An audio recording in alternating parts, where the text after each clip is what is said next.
Rabbi इश्रह ली सदरी वयस्सिर ली अमरी वहलुल उक़दतम मिन लिसानी यफ़क़हू क़ौली। अस्सलाम वालेकुम स्टूडेंट्स, मैं हूं हसन रजा और आज का हमारा टॉपिक ऑफ डिस्कशन वो है chapter number 4 and group 5A elements. आज के इस इंट्रोडक्टरी लेक्चर में हमने क्या सीखना है? सबसे पहले what are group 5A elements, कि ये ग्रुप 5A एलिमेंट्स क्या हैं या क्या होते हैं। नेक्स्ट हम ये देखेंगे, ये सीखेंगे इसमें कि व्हाट आर निक्टोजेंस, या ये इस तरह से पूछा जा सकता है कि why group 5A elements are called as pnictogens, इनको निक्टोजेंस क्यों कहा जाता है। नेक्स्ट वन हम इसमें सीखेंगे electronic configuration of group 5A elements और general characteristics of group 5A elements. Okay, तो शुरू करते हैं। सबसे पहले नंबर पे है हमारे पास group 5A elements, nitrogen, phosphorus, arsenic, antimony and bismuth. Arsenic या इसे स्टिबियम भी कहा जाता है। तो आपके पास ये जो 5 एलिमेंट्स हैं ये ग्रुप 5A में रिजाइड करते हैं, या ये ग्रुप 5A के एलिमेंट्स हैं। इनके अगर हम एटॉमिक नंबर्स देखें तो 7, 15, 33, 51 एंड 83 एटॉमिक नंबर्स हैं इनके रिस्पेक्टिवली। नाइट्रोजन का 7 है, फास्फोरस का 15 है, आर्सेनिक का 33 है, स्टिबियम का 51 है और जो बिस्मथ है उसका हमारे पास 83 एटॉमिक नंबर है। उसके बाद हम देखते हैं जी कि इनकी इलेक्ट्रॉनिक कॉन्फ़िगरेशन क्या है। अगर हम इनकी इलेक्ट्रॉनिक कॉन्फ़िगरेशन देखें तो इन जनरल सबसे पहली बात तो ये है कि they have 5 electrons in their valence shell. They have 5 electrons in their valence shell. अब इन सब के जो वैलेंस शेल में कितने कितने इलेक्ट्रॉन्स होते हैं? 5-5 इलेक्ट्रॉन्स होते हैं। एक बात हमें पता चल गई कि इनके वैलेंस शेल में हमारे पास जो है वो 5-5 इलेक्ट्रॉन्स होते हैं। और वो जो 5-5 इलेक्ट्रॉन्स होते हैं वो कौन से ऑर्बिटल में पाए जाते हैं, हमने ये भी देखना है। ठीक है, तो इनकी जनरल जो आपके पास फॉर्म है इलेक्ट्रॉनिक कॉन्फ़िगरेशन की वो है NS2 and NP3। NS2 and NP3। Okay, अब ये जो NS2 NP3 है इसमें एक और चीज है कि ये जो इसका p सबशेल है, इसके जो 3 डीजेनरेट ऑर्बिटल्स हैं उन तीनों डीजेनरेट ऑर्बिटल्स में बेटा जो इलेक्ट्रॉन्स होते हैं वो सारे के सारे अनपेयर्ड होते हैं। ओके, अगर हम इनकी इलेक्ट्रॉन की स्पिन के हिसाब से देखें तो NS में जो s ऑर्बिटल होगा उसमें पेयर्ड इलेक्ट्रॉन्स होंगे, जबकि जो p होगा मींस के NPX एक उसका ऑर्बिटल है। ठीक है, NPY ये ऑर्बिटल है और NPZ ये एक ऑर्बिटल है। इन तीनों ऑर्बिटल्स में आपके पास ये जो इलेक्ट्रॉन्स हैं ये अनपेयर्ड इलेक्ट्रॉन्स होते हैं। यही अनपेयर्ड इलेक्ट्रॉन्स हैं जिनकी वजह से हम आगे पढ़ेंगे जनरल कैरेक्टरिस्टिक्स में कि ये जो इनकी ऑक्सीडेशन स्टेट्स हैं वो कैसे वेरिएबल हो सकती है, जबकि ये तो डी ब्लॉक में पाए भी नहीं जाते। ओके, तो उसके बाद हम देखते हैं जी कि why they are called as pnictogens. Why they are called as pnictogens, इनको निक्टोजेंस क्यों कहा जाता है। तो अगर हम देखें कि इनको निक्टोजेंस क्यों कहा जाता है तो हमें ये बहुत ही आसान सा ये कॉन्सेप्ट है जिससे कि हमें समझ आ जाएगा why they are called as pnictogens. अब निक्टोजन जो है ये वर्ड एक वर्ड ग्रीक वर्ड से निकला है निजिन से। ठीक है, अब उसका मतलब क्या है? उसका मतलब है चोकिंग या चौक कर देना। जैसे वो आप मार्शल आर्ट्स में सीखते हैं ना कि दूसरे एनिमी को चोक कैसे करना है, तो ये जो निक्टोजेंस हैं इनको पॉइजनस होने की वजह से और ये इनमें चोक करने की जो सलाहियत होती है उसकी वजह से इन्हें निक्टोजेंस कहा जाता है। अब चोक करने का क्या मतलब है कि जैसे हम सांस ले रहे हैं तो हमारे एटमॉस्फेयर में ये जो ऑक्सीजन है ये हम अंदर लेके जाते हैं, इनहेल करते हैं और उससे हमारी सेलुलर रेस्पिरेशन जो है वो चालू रहती है और हम जिंदा रहते हैं। लेकिन अगर हम क्या करें, ऑक्सीजन की बजाय जो है वो जस्ट नाइट्रोजन जो है इसको इनहेल करते हैं। नाइट्रोजन को इनहेल करेंगे तो हम चोक हो जाएंगे, हमारा दम घुट जाएगा, सांस बंद हो जाएगा, मींस कि हमारी सेलुलर रेस्पिरेशन नहीं होगी, इसलिए इनको बोलते हैं निक्टोजेंस। क्या हो जाएंगे? हम चोक हो जाएंगे, हमारा सांस बंद हो जाएगा, इसलिए इन्हें निक्टोजेंस कहा जाता है। उसके बाद हमारे पास है जी इनकी जनरल कैरेक्टरिस्टिक्स। बल्कि उससे पहले हम जो है जनरल कैरेक्टरिस्टिक्स डिस्कस करने से पहले हम इसकी अकरेंस जो है कार्बन की अकरेंस के बारे में, सॉरी नाइट्रोजन की अकरेंस के बारे में थोड़ा सा डिस्कस कर लेते हैं कि नाइट्रोजन जो है ये कैसे पाया जाता है। या हम ऐसा करते हैं कि पहले जनरल कैरेक्टरिस्टिक्स तमाम एलिमेंट्स की देख लेते हैं और उसके बाद one by one nitrogen, phosphorus and so on इस तरह से डिस्कस करेंगे। ठीक है, तो सबसे पहले अब हम आते हैं जी जनरल कैरेक्टरिस्टिक्स की तरफ। अगर हम जनरली देखें तो जो ग्रुप 5A के एलिमेंट्स हैं उनकी कोई भी प्रॉपर्टी जो है वो कैसी होगी, ये होता है general characteristics.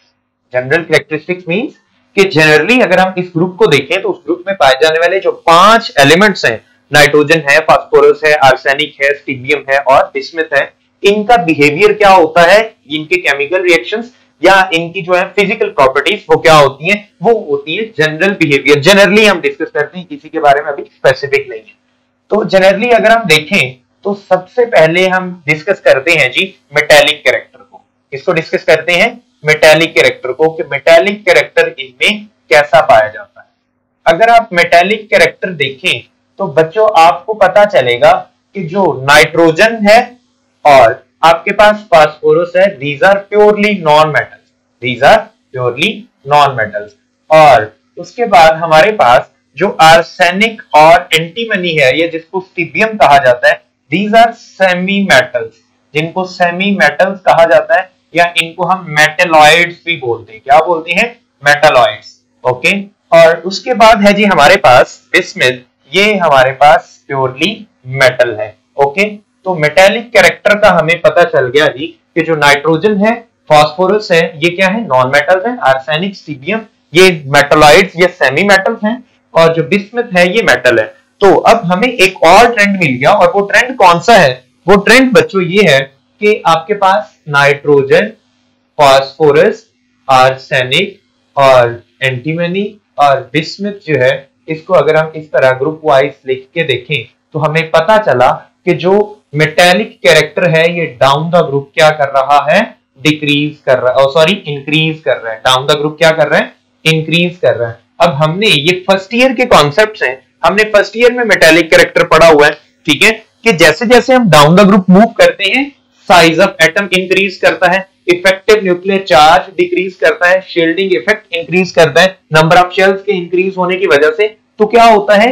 Electropositivity of atoms जो है या इलेक्ट्रोपॉजिटिविटी ऑफ एलिमेंट्स जो है वो इंक्रीज होती है। उसकी वजह से मेटालिक कैरेक्टर या टेंडेंसी टू डोनेट इलेक्ट्रॉन ये इंक्रीज हो जाती है। इस तरह से मेटालिक कैरेक्टर जो है वो इंक्रीज हो जाता है। इसलिए इसके जो अपर मेंबर्स हैं, लाइक ये आपके पास नाइट्रोजन है और ये आपके पास फास्फोरस है, ये दोनों क्या है? ये नॉन मेटल्स हैं। ये आपके पास क्या है? सेमी मेटल्स हैं, जिनमें मेटल्स नॉन मेटल्स दोनों की कैरेक्टरिस्टिक्स हैं। और ये है आपके पास प्योर मेटल बिस्मथ। ओके, तो उसके बाद हम नेक्स्ट जो कैरेक्टरिस्टिक है उसकी तरफ आते हैं और वो कैरेक्टरिस्टिक्स कौन सी है? वो है जी हमारे पास इनका बॉन्ड नेचर क्या होता है। ठीक है, इनकी बॉन्ड बनाने की नेचर क्या है, मींस के आपके पास ग्रुप 5A एलिमेंट्स हैं तो ये बॉन्ड कैसे बनाएंगे। ठीक है, उसको हम बोलते हैं बॉन्ड नेचर। ओके जी, बॉन्ड नेचर हम देख लेते हैं कि बॉन्ड नेचर इनकी क्या होती है। तो अगर हम बॉन्ड नेचर देखें तो क्योंकि हमें पता है कि जो नॉन मेटल्स होते हैं उनके अंदर टेंडेंसी होती है इलेक्ट्रॉन्स गेन करने की। जो इलेक्ट्रॉन गेन करता है उसके ऊपर चार्ज कौन सा आता है? Negative ion. उसके ऊपर चार्ज कौन सा आता है? Negative ion. ठीक है, तो ये जो आपके पास एक और भी इससे नेचर हमें पता चलती है वो कौन सी, कि जिनके पास इतनी ज्यादा इलेक्ट्रोपॉजिटिविटी नहीं होती, इलेक्ट्रॉन डोनेट करने की इलेक्ट्रो जो है पॉजिटिविटी या टेंडेंसी नहीं होती, वो क्या करते होते हैं? वो म्यूचुअल शेयरिंग करते होते हैं। क्या करते हैं? म्यूचुअल शेयरिंग करते हैं। तो आपके पास जो नाइट्रोजन है और फास्फोरस है, ये क्या करते हैं जी? कोवेलेंट बॉन्ड बनाते हैं। क्या बनाते हैं? कोवेलेंट बॉन्ड बनाते हैं। अब कोवेलेंट बॉन्ड का जो कैरेक्टर है ये डाउन द ग्रुप क्या करता है? डिक्रीज करता है। क्यों डिक्रीज करता है? क्योंकि एटम्स के अंदर मेटल्स वाली प्रॉपर्टीज आना शुरू होती हैं। जब मेटल्स वाली प्रॉपर्टीज आना शुरू होती हैं तो पार्शियल आयनिक कैरेक्टरिस्टिक्स जो हैं वो भी एलिमेंट्स में आना शुरू हो जाती है। तो आर्सेनिक और स्टीबियम जो है ये आयनिक बॉन्ड नहीं बनाते और ना ही इनका बॉन्ड प्योरली कोवेलेंट होता है, लेकिन ये पार्शली आयनिक बॉन्ड जो है वो बनाते हैं। ना तो वो आयनिक होता है और ना ही वो कोवेलेंट होता है, in between the ionic and covalent bond. जबकि बिस्मथ जो है चूंकि वो आपके पास प्योर मेटल है इसलिए ये क्या करती है, आयनिक बॉन्ड बनाते हैं। मींस के बिस्मथ एलिमेंट जो है ये क्या करेगा, आयनिक बॉन्ड बनाएगा। ओके हो गया। उसके बाद है जी हमारे पास एनाइन फॉर्मेशन। कौन सा हमारे पास कैरेक्टरिस्टिक है, एनाइन फॉर्मेशन। जी तो बच्चों जब मैं बात कर रहा था बॉन्ड नेचर की तो वहां पे मैंने आप लोगों को एक बात बताई कि जो नॉन मेटल्स होती हैं उनके अंदर कैपेबिलिटी क्या होती है, इलेक्ट्रॉन्स गेन करने की, और उनके ऊपर नेगेटिव चार्ज आता है।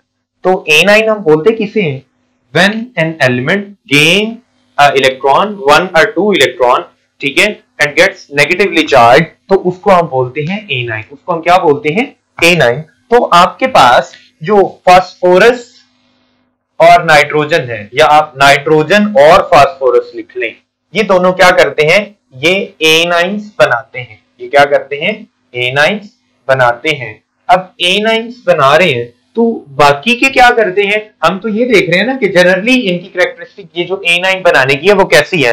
तो नाइट्रोजन और फास्फोरस जो है ये रेडिली एनाइंस बनाते हैं। आर्सेनिक और जो स्टिबियम है वो एनाइन फॉर्मेशन रिलक्टेंटली करते हैं, अगर कभी करें तो, अदरवाइज तो वो करते ही नहीं है। और जबकि बिस्मथ जो है वो एनाइन नहीं बल्कि क्या क्रिएट करता है, केटाइन बनाता है। क्या बनाता है, केटाइन बनाता है, वो एनाइन फॉर्मेशन नहीं करता। जी तो अब हम देखते हैं जी कि ये जो आपके पास एनाइन फॉर्मेशन है आर्सेनिक और स्टिबियम में क्या होता है, आर्सेनिक और स्टिबियम में इनके पास लेस टेंडेंसी होती है एनाइन बनाने। क्या होता है, less tendency to form anion. अब ऐसा क्यों होता है, ठीक है, ऐसा इसलिए होता है क्योंकि हमने पढ़ा कि metallic character down the group increase कर रहा है, तो आपके पास गेन करने की, इलेक्ट्रॉन गेन करने की जो कैपेबिलिटी ऑफ एलिमेंट्स है वो डाउन द ग्रुप डिक्रीज हो रही है, इसलिए इनकी टेंडेंसी डाउन द ग्रुप जो है एनाइन फॉर्मेशन की डिक्रीज होती है। ओके जी। तो नेक्स्ट है हमारे पास oxidation state, very important characteristic. अगर हम इसको समझ लेंगे तो हमारे पास नेक्स्ट जो नाइट्रोजन फास्फोरस के कंपाउंड्स आने वाले हैं या उनके रिएक्शंस आने वाले हैं वो समझना बहुत आसान हो जाएंगे। ओके, बहुत ही इंपॉर्टेंट है ये कैरेक्टरिस्टिक। कौन सी है जी, ऑक्सीडेशन स्टेट। तो आपके पास ऑक्सीडेशन स्टेट में सबसे जो पहली बात है वो ये है कि नाइट्रोजन जो है ये वेरिएबल ऑक्सीडेशन स्टेट शो करता है। ठीक है, नाइट्रोजन जो है ये नाइट्रोजन एलिमेंट ये +-1 ऑक्सीडेशन स्टेट भी शो करता है, 2 भी शो करता है, 3 भी शो करता है, 4 भी शो करता है और 5 ऑक्सीडेशन स्टेट भी शो करता है। जबकि बाकी जो फास्फोरस है, ठीक है, आपके पास आर्सेनिक है, स्टिबियम है या बिस्मथ है, इनमें ये वाली ऑक्सीडेशन स्टेट्स नहीं होती। इनकी ऑक्सीडेशन स्टेट्स क्या होती हैं बेटा, ये जानने के लिए कि इनकी ऑक्सीडेशन स्टेट्स क्या होती हैं वो मैं आपको सिंपली बता देता हूं कि 3 and 5। ठीक है, इनकी ऑक्सीडेशन स्टेट्स क्या होती हैं, 3 and 5। तो ये दोनों ऑक्सीडेशन स्टेट्स इनकी हो सकती हैं। अब ऐसा क्यों है कि नाइट्रोजन की इतनी ज्यादा ऑक्सीडेशन स्टेट्स क्यों है, ये हम देखेंगे भी कि नाइट्रोजन की कहां-कहां ये वाली ऑक्सीडेशन स्टेट्स हैं। ठीक है, और इनकी ये वाली ऑक्सीडेशन स्टेट्स जो है वो कहां-कहां पे हैं। तो जब हम देखते हैं जी इनकी ऑक्सीडेशन स्टेट्स को, तो ये तो हम बाद में देख लेंगे कि इनकी ऑक्सीडेशन स्टेट्स ये कहां-कहां पे पाई जाती हैं। अब हम देखते हैं कि ऐसा क्यों है, नाइट्रोजन की ऑक्सीडेशन स्टेट शो करने की इतनी ज्यादा वैरायटी क्यों है। तो वो है बेटा due to s inert pair of nitrogen which is not inert in any of the other. Okay, कि इसका मतलब क्या हुआ कि अगर हम इलेक्ट्रॉनिक कॉन्फ़िगरेशन देखें इन एलिमेंट्स की तो नाइट्रोजन वाहिद है जिसके पास इनर्ट एस ऑर्बिटल मौजूद है, कि जिसमें जो पेयर ऑफ इलेक्ट्रॉन है वो इनर्ट होता है, वो जंप करके डी में नहीं जाता। वो जंप करके डी में क्यों नहीं जाता, तो उसकी वजह बच्चे ये है कि नाइट्रोजन के पास डी ऑर्बिटल होता ही नहीं है। अगर हम नाइट्रोजन की इलेक्ट्रॉनिक कॉन्फ़िगरेशन देखते हैं तो आप देखें नाइट्रोजन की इलेक्ट्रॉनिक कॉन्फ़िगरेशन 1s2, उसके बाद 2s2 और 2px1, 2py1 and 2pz1। Okay, और 3 थर्ड तो इसके पास शेल ही नहीं है जिसमें डी सब शेल होता है, जब शेल ही नहीं है तो डी सबशेल होने का सवाल पैदा नहीं होता, डी सबशेल नहीं है तो यहाँ पे इस पेयर ऑफ इलेक्ट्रॉन का जंप करके डी में जाने का क्वेश्चन ही अराइज नहीं होता, मींस के वो चांस ही नहीं है। जबकि यही अगर हम देखें फास्फोरस के केस में जिसका एटॉमिक नंबर हमारे पास है 15, तो हम देखेंगे 1s2 okay 2s 2 2px 2py and 2pz paired electrons हैं इनके पास, ठीक है। उसके बाद 3s2 और उसके बाद है जी 3px1 3py1 एंड 3pz1। तो उसके बाद यहां पे इसके तीसरे शेल में 3d0 खाली 3d मौजूद होता है जिसे हम लिखते नहीं है, ठीक है। खाली 3d मौजूद होता है जिसे कि हम लिखते नहीं है। अगर हम देखें कि ये जो 3d है अगर ये मौजूद है तो एक ये सूरत हाल हो सकती है कि यहां से 3s से ये जो इलेक्ट्रॉन्स हैं ये जंप करें d में और इसके सारे के सारे अनपेयर्ड इलेक्ट्रॉन्स बन जाएंगे। इसके अनपेयर्ड इलेक्ट्रॉन्स अब कैसे बनेगी कि ये ऊपर वाली कॉन्फ़िगरेशन एज इट इज, ठीक है।